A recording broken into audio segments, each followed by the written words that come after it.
আমি এখানে দাঁড়ায় থেকে ভারতকে ঠেক দিলাম। যদি কলিজায় পাতা থাকে এখানে সামনে আসে দাঁড়ায় থেকে যুদ্ধ কর। পারে না বাল ফেলাতে উঠে পড়ে রাত দুপুরে। মামুনি, যুদ্ধ কি বালটা দিয়ে করবা? কথাটা ঠিকই বলেছেন। কলা গাছ দিয়ে?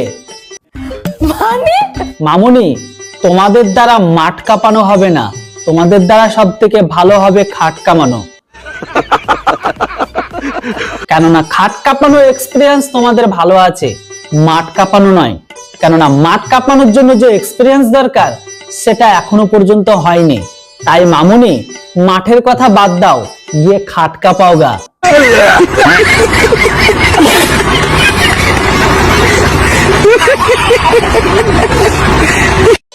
আপনার এই অবৈধ জারজ সন্তানগুলোর উদ্দেশ্যে এখন কিছু বলবেন না মিডিয়াতে এসে কাকা?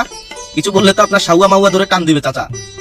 এই অবৈধ দখলদার ফ্যাসিস্ট ইউনূসের কুলাঙ্গার সন্তানেরা কিছু থেকে কিছু হলে স্লোগান দেয় দিল্লি না ঢাকা, দিল্লি না ঢাকা। এখন যে তোদের বাবা ইউনূস 50 মেট্রিক টন চাল দিল্লি থেকে আমদানি করতেছে, এই খবর কি আসলে সত্যি নাকি চাচা?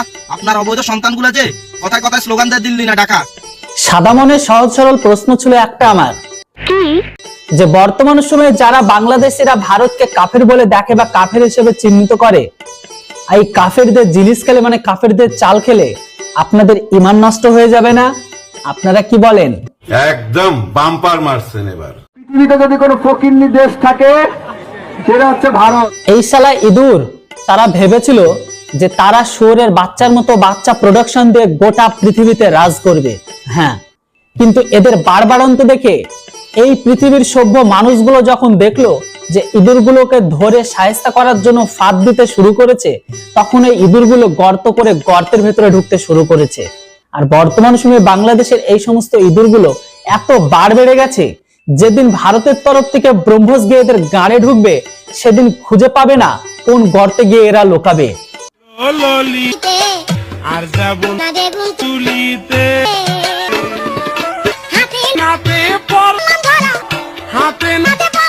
আমি চাচ্ছি আমার মমতা আফুকে এখানে দিয়ে দেওয়া হোক। আফুর যদি হাজবেন্ড না থাকে, আমার প্রিয় আফুকে আমি বিয়ে করব। আফু চলে আসুন। না হুজুর, আমাদের কোনো প্রবলেম নেই।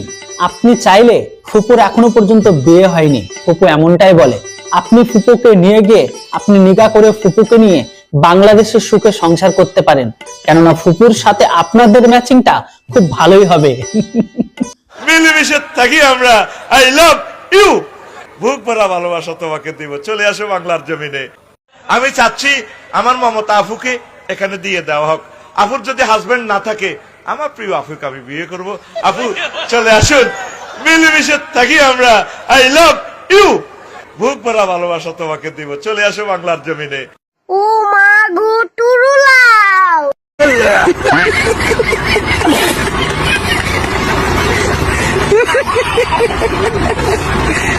এটা ভাঙচুরের সাথে যারা জড়িত, আপনি বলতেছেন মৌলবাদ। এই মৌলবাদ শব্দটা ইন্ডিয়ান শব্দ।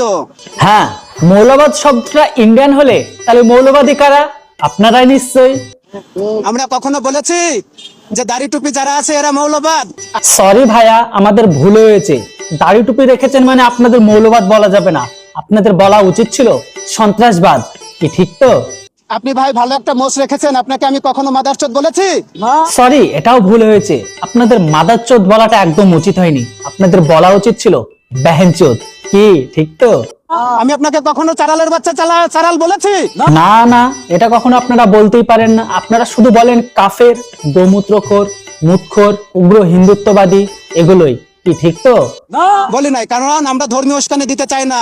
না না, আপনারা ধর্মীয় উস্কানি দেওয়া জানেন নাকি? আপনারা তো শুধু ধর্মীয় সুড়সুড়ি দেন, তেরা মেরা রিস্তাকা লা ইলাহা ইল্লাল্লাহ।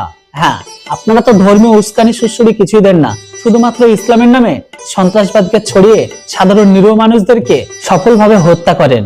আপনারা তো ভালো মানুষ, আপনাদের মতো ভালো মানুষ পৃথিবীতে হয়ই না। হ্যাঁ, ওই জন্য তো কথায় আছে যে এই পৃথিবীতে 3টি জিনিসের উপর কখনো সন্দেহ করা উচিত নয়। প্রথমত ইসলামের শান্তি আর সৌন্দর্য, দ্বিতীয়ত সানি লিওনের সতীত্ব, আর তৃতীয়ত গান্ধী পরিবারের ভারতের প্রতি দেশভক্তি। হ্যাঁ, দেখেন ভারত দেখে নেন, আপনাদের পারমাণবিক অস্ত্র কোনো কাজে লাগবে না, আমরা আলু ভর্তা করে খেয়ে ফেলবো ইনশাআল্লাহ। চাচা, পারমাণবিক বোমার কথা বাদ দাও, ভারতের তরফ থেকে ব্রহ্মস মারলে তোমরা লুঙ্গি খুলে পালানোর সময় পাবে না। আর ওই ব্রহ্মস যদি তোমার পদে গিয়ে লাগে তাহলে তোমাকে ঝাঁটা দিয়ে কোড়ানোর সময় পাবে না।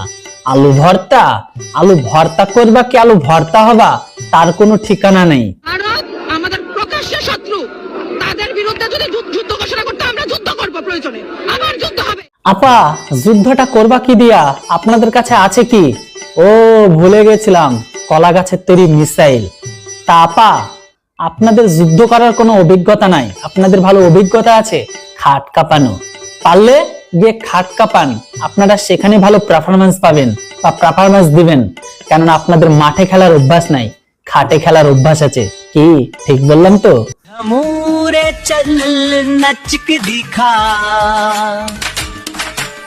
ছিলাম সেভেন সিস্টার ঘুরতে সালা, ওখানকার লোকেরা আমার হাতে হারিকেন পদে বাঁশ ঢুকিয়ে দিল। নুনুস চাচা ভুলেও আর ভারতের দিকে তাকানো তো দূরের কথা, এই দিকে আর আয়েন না, তাহলে আপনার শাওয়া মাওয়া ছিড়া ভারতের কুত্তা দিয়া খাওয়াই দিবে। ভারতে আমাদের সাউয়া মাওয়া একেবারে ভাঙিয়ে দেবে, বুঝো নাই? একেবারে ভাঙিয়ে দেবে। তখন যে এই দিল্লি না ঢাকা, দিল্লি না ঢাকা, একেবারে ভাই এই যে তোমরা যারা ভারতের সাথে রাখতেছো না, ভারতের ভিসা এম্বাসি সব বন্ধ করে দেবা। ভারত ছাড়া যে বাংলাদেশ অচল এটা তো আমরা এমনি জানি। আমাদের ভালো কোনো ডক্টর দেখাইতে হইলে ভারতে যেতে হয়, আমাদের কোনো কিছুর জন্য হইলে ভারতে যেতে হয়। এবং ভারতের যতগুলা যুদ্ধ বিমান বা যুদ্ধের আছে আমাদের আছে, আমরা এই যে ভারতকে যে উস্কাই দিতেছি না, ভারতে আমাদের সাউয়া মাওয়া একেবারে ভাঙিয়ে দেবে, বুঝো নাই? একেবারে ভাঙিয়ে দেবে। তখন যে এই দিল্লি না ঢাকা, দিল্লি না ঢাকা, একেবারে ছুটতে যাবে। ঠিক আছে? ওই ভারতের মতো একটা রাষ্ট্র যে যুদ্ধের জন্য 1 নাম্বার পয়েন্টে অল টাইম, মানে যা সব আছে যুদ্ধের বিমান সব, তার মতো একটা রাষ্ট্রে কেন তোমরা খাপাইতেছো? কিসের জন্য? মানে একেবারে ওরা যদি চাতে ভাই তাহলে আর কিছু থাকবে না, কোনো অস্তিত্ব থাকবে না। তো ওদেরকে চাতানোর তো কোনো মানে নাই, তাই না? ওদেরকে চাতে কিছু কেন? কারণ আমাকে অনেক কিছু বলবে, তোমার তো জলে মুদি কি তোমার বাপ নেই? হ, মুদি আমার বাপ।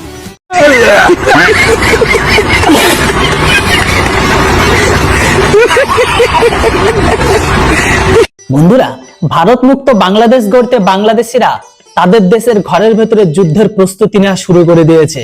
এই দেখুন, রক্ত যখন দিয়েছি, রক্ত আরো দেব, এই দেশের মানুষকে মুক্ত করে ছাড়বো ইনশাআল্লাহ। এবারে সংগ্রাম আমাদের মুক্তির সংগ্রাম। সুপার পাওয়ার বাংলাদেশের অত্যাধুনিক যুদ্ধের ট্রেনিং দেখে লুঙ্গি বাহিনীর যে কোনো দেশের সেরা বাহিনীর সারেন্ডার করবে। ভারত সেখানে কি অতীব বাচ্চা, যেভাবে ট্রেনিং দিচ্ছে আর যেভাবে এরা প্রিপারেশন নিচ্ছে, ভারতকে তারা একদিন নয় 1 ঘন্টায় ভারত দখল করে নেবে।